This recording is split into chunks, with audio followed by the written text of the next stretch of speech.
self-gratification is incidental and not essential except as an incentive ensuring sex association. Nature demands survival, but the arts of civilization continue to increase the pleasures of marriage and the satisfactions of family life. If vanity be enlarged to cover pride, ambition, and honor, then we may discern not only how these propensities contribute to the formation of human associations, but how they also hold men together, since such emotions are futile without an audience to parade before. Soon vanity associated with itself other emotions and impulses which required a social arena wherein they might exhibit and gratify themselves. This group of emotions gave origin to the early beginnings of all art, ceremonial, and all forms of sportive games and contests. Vanity contributed mightily to the birth of society, but at the time of these revelations, the devious strivings of a vainglorious generation threatened to swamp and submerge the whole complicated structure of a highly specialized civilization. Pleasure-want has long since superseded hunger-want. The legitimate social aims of self-maintenance are rapidly translating themselves into base and threatening forms of self-gratification. Self-maintenance builds society. Unbridled self-gratification unfailingly destroys civilization. 3. Socializing influence of ghost fear. Primitive desires produced the original society, but ghost fear held it together and imparted an extra-human aspect to its existence. Common fear was physiological in origin, fear of physical pain, unsatisfied hunger, or some earthly calamity, but ghost fear was a new and sublime sort of terror. Probably the greatest single factor in the evolution of human society was the ghost dream.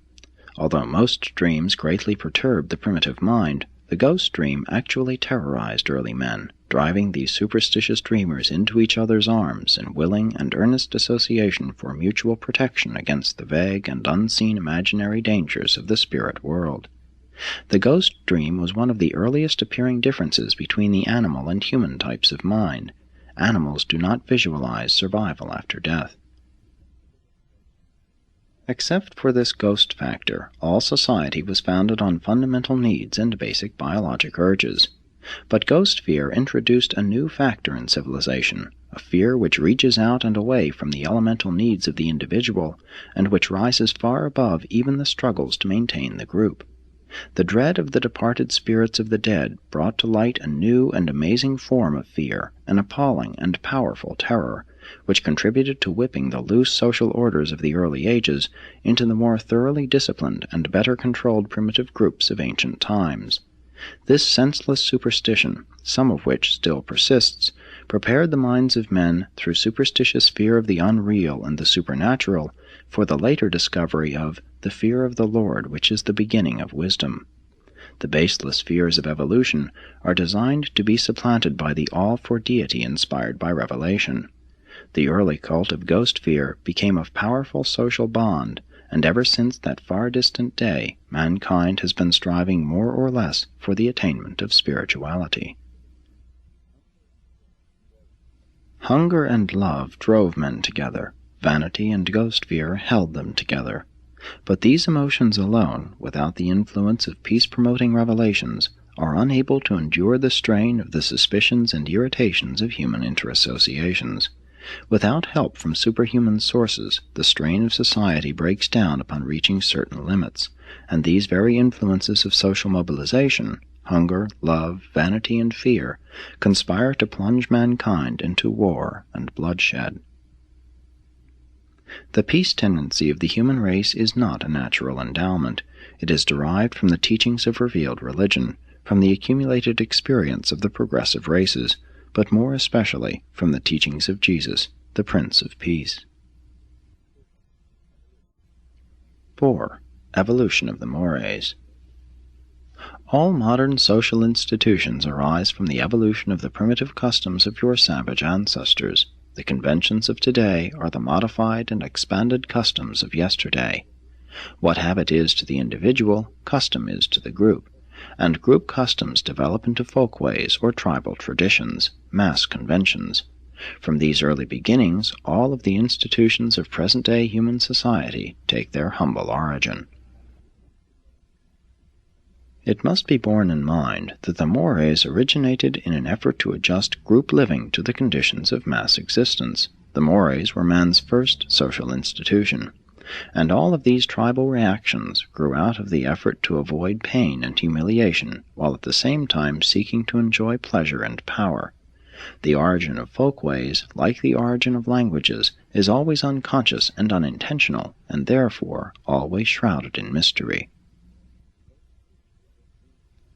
Ghost fear drove primitive man to envision the supernatural, and thus securely laid the foundations for those powerful social influences of ethics and religion, which in turn preserved inviolate the mores and customs of society from generation to generation.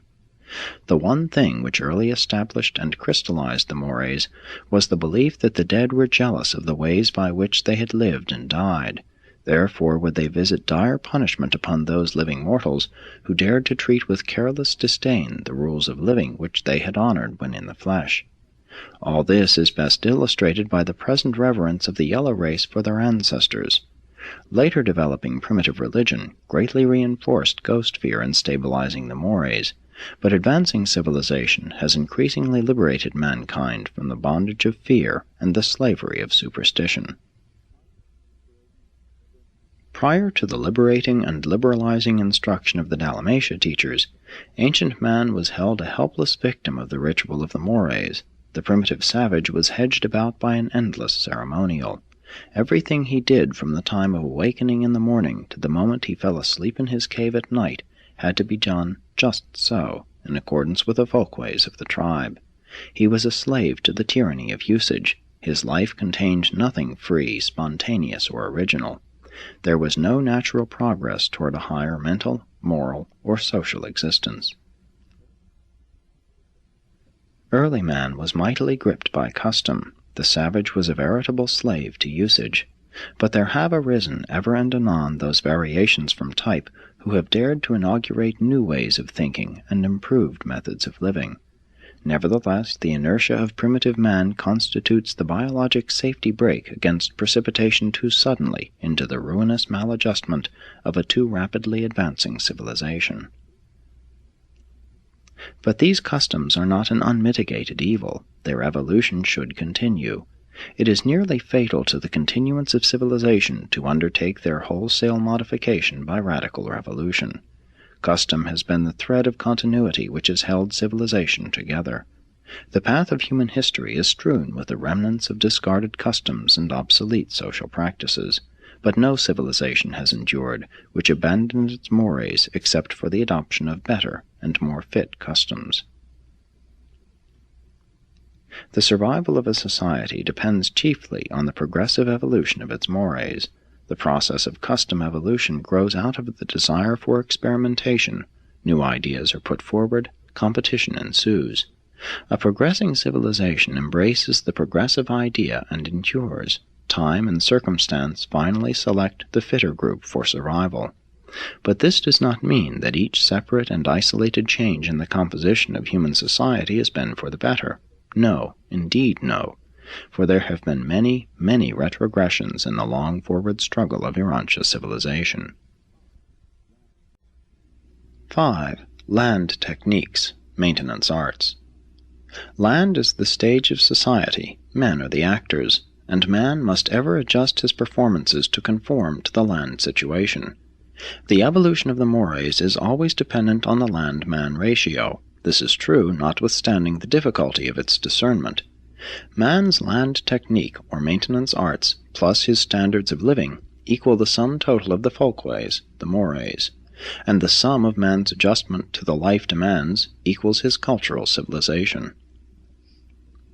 The earliest human cultures arose along the rivers of the Eastern Hemisphere, and there were 4 great steps in the forward march of civilization. They were: 1. The collection stage. Food coercion, hunger, led to the first form of industrial organization, the primitive food-gathering lines. Sometimes such a line of hunger march would be 10 miles long as it passed over the land, gleaning food. This was the primitive nomadic stage of culture and is the mode of life now followed by the African Bushmen. 2.